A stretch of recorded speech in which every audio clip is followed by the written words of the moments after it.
seven separate goal kickers. All right, quarter time here in the qualifying final. It is Geelong 5-4-34, trailing Footscray 7-2-44 by 10 points. Interesting, Barry, that both have had the same amount of scoring shots. Obviously, Footscray being far more accurate when they've had the chances.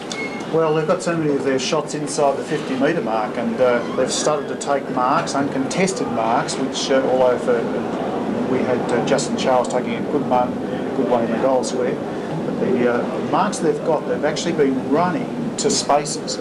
Now that makes it very easy, I think, and they've got them well within kicking range. I mean, Brownless just kicked one from the 50. That was an excellent kick. However, a lot of the Footscray scores have been within easy range, I thought, and that's where you want to get them. Okay, well, John, have you seen the game so far? Footscray haven't been overawed. A lot of people thought maybe in their first finals match since 1985 that they might get caught up in the occasion. They've come in and done well. Well, I think everyone's written them off all year. They've kept on saying they're imposters, they shouldn't be there, but they're in front at quarter time. Certainly, to me, at quarter time, they've kicked 7 goals from 7 different goal kickers, which is an indication of the fact that Geelong on 3 goals from Brownless and 1 from Stoneham and others, and Ablett hasn't had a great influence on the game. So, to me, Footscray's main playmakers, Charles, given the responsibility, has done well. Liberatore's always busy. Atkins is always farming out hand passes, and as Barry said, there's so many little chip shot passes, pinpoint passes into the forward line, which goals are resulted of, that Footscray really have got their goals fairly easily so far.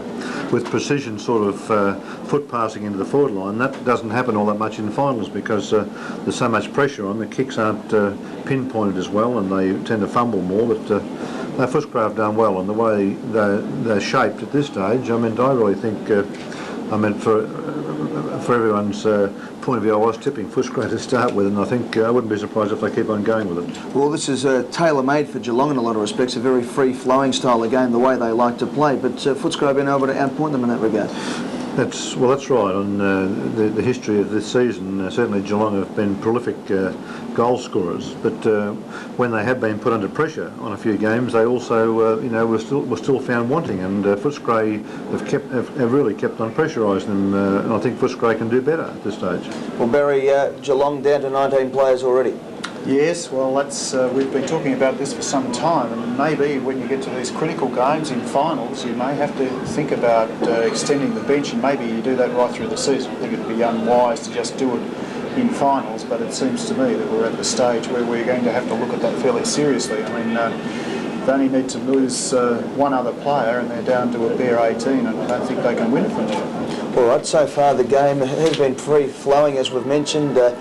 John Nicholls just saying before how Geelong are really relying on their key full forward in Billy Brownless.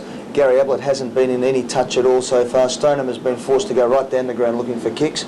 How have you seen that situation? Is there anything you do at the moment? Stoneham's played particularly well. I mean, his ruck work around the ground, they may find that they'll have to use him more on the ball as the game goes on. He's an excellent player no matter where he plays. I think he's a focus at centre-half forward. I think you play your best player at centre-half forward. I wouldn't change him. I wouldn't want him to go on the ball personally, but they may be forced to do this. Ablett doesn't look as though he's match fit for me. He got a kick in the middle of the ground in the early stages of the game and held the kick. He kicked at 40 metres, but he usually kicks at 60. I think he looks as if he's just a little bit proppy. He didn't chase off the back line on 3 occasions, I noted. His man got a ball at one stage and ran away from him without Ablett running after him, and that's not a good sign. I think there are a couple of things like that that worry me a little bit about the Geelong team at this stage. All right, Barry and John, wrapping up before we get into the second quarter, any positional changes that you'd change or make at the moment? Would you do anything, or would you like to maybe just keep going and see what happens in the first couple of minutes of the quarter?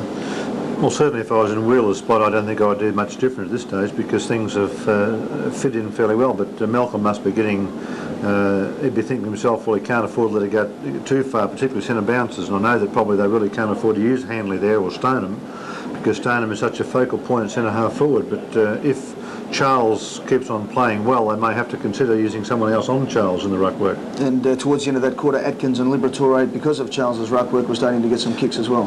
Well, I think Bobby Bobby mentioned that, that Geelong have been loose in centre bounces, and certainly they can't afford to let, if you give Liberatore or Atkins an easy use of the ball, they'll use it very well and set up forward plays, and this is where on 2 or 3 of those occasions they've got out of the centre, little long hand passes and chip passes. Footscray have got easy goals out of it. All right, John Nicholls and Barry Davis wrapping up the first quarter of football there in this qualifying final. We'll be back in a few moments' time with the compliments of Hodgett's Communications for the second quarter here at the MCG.